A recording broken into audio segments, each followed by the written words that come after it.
सध्या वातावरणाचा परिणाम आणि इतर गोष्टींमुळे जे आहे कांद्याची आवक आणि दर जे आहे तर ते कमी झाल्याचं पाहायला मिळत आहे। मी सध्या निफ्टी बाजार समितीमध्ये आहे। या ठिकाणी जर बघितलं तर एरवी मोठ्या संख्येने या ठिकाणी कांद्याची आवक असते, मात्र आता सध्या जे आहे कांद्याची आवक प्रचंड घटलेली आहे। त्याचबरोबर कांद्याचे दर जे आहेत तर ते देखील कोसळलेले आहे। कांद्याचे दर्जा हा देखील घसरल्याचं पाहायला मिळतंय।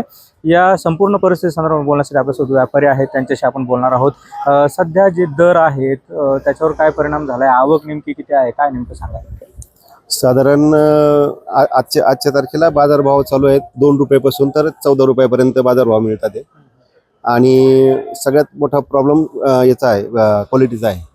आता मार्केटला चांगली क्वालिटी येत नसल्या कारणाने चांगल्या मालाचे व्यापारी इकडे ऑर्डर मिळत नाही आम्हाला, आणि हलक्या मालाचे लांबपर्यंत पोहोचत नसल्यामुळे बाजारभाव शेतकऱ्यांना आम्हाला देता येत नाही। हे कशामुळे नेमकं हा दर्जा घसरला असं नेमकं काय मध्यंतरी काढणीच्या वेळी साधारण 1 महिन्यापूर्वी जो गारांचा गारपीट झाला आमच्या एरियामध्ये, आणि त्याच्यानंतर एक 4 दिवसांनी 5 दिवसांनी फार मोठ्या प्रमाणात परत पाऊस पण झाला। या दोन्ही कारणामुळे क्वालिटी घसरलेली आहे मालाची। आणि साधारणतः आवक जी आहे एरवी किती होत होती, आता सध्या आवक काय आहे? आधी आमच्याकडे 1.25 लाख ते 1.5 लाखाच्या आसपास आवक असायची कंटिन्यू, पण ह्या मागच्या 2-3 आठवड्यापासून 30 ते 40 हजार आवक सध्या येत आहे मार्केटला।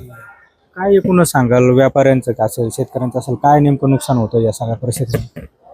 बाजार काय झालंय, कांद्याच्या पिकाचं उत्पादन खर्च सुद्धा शेतकऱ्यांना भेटत नाही। समजा काढणीला आज तुम्ही बघा, लागवडीला 16,000 रुपये एकर खर्च येतो, काढणीला 16,000 रुपये एकर खर्च येतो, परत तुमचे खताचं बजेट आहे 20 ते 30,000 रुपये। मग ते सगळं जर कॅल्क्युलेशन केलं तर कांद्याची गोणी मला वाटतं आता सध्या 200 ते 300 रुपयेपर्यंतच त्यांना भेटतोय शेतकऱ्यांना। आणि ह्या वर्षी काय आलंय, टेम्परेचर जास्त असल्यामुळे उत्पादन घटलेलं आहे।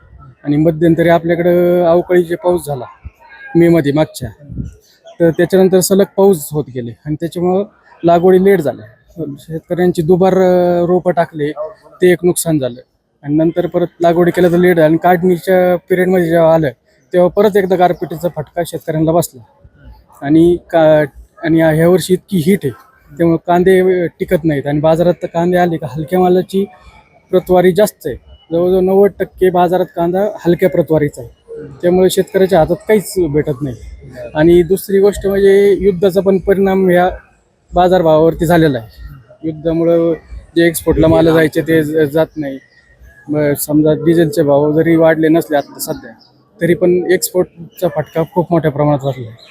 म्हणजे दर्जा असेल, कांद्याचा दर्जा पण हे होत नाही आणि आवक पण कमी झाली। काय नेमके आता सरकारकडे काय मागणी असेल? सरकार मागून काय उपयोगच नाही ना, सरकार काहीच करू शकत नाही ना। आता नाही एक्सपोर्ट होत, देशावर जाते ती देशावरचे कांदे काही विकले जात नाही, भरपूर झाले। त्याच्यामुळे काय शेतकऱ्याच्या हातात बी काही येत नाही, आणि घेणाऱ्याच्या गिरायकाच्या हातात बी काही येत नाही। सध्या परिस्थिती अशी झालेली, आणि माल पोहोचू नाही राहील। एकूण जर बघितलं तर शेतकऱ्यांना अक्षरशः 2 रुपयापासून तर 14 रुपयांपर्यंत जे आहे तर दर मिळत आहेत। एकूणच त्यांचा उत्पादन खर्च जो आहे तो देखील निघत नसल्यानं जे आहे शेतकरी असेल, व्यापारी असेल, हे त्रस्त झाल्याचं एकूणच पाहायला मिळत आहे। Camera person Girish Sunil Bhongale, ABP माझा, अहिल्यानगर।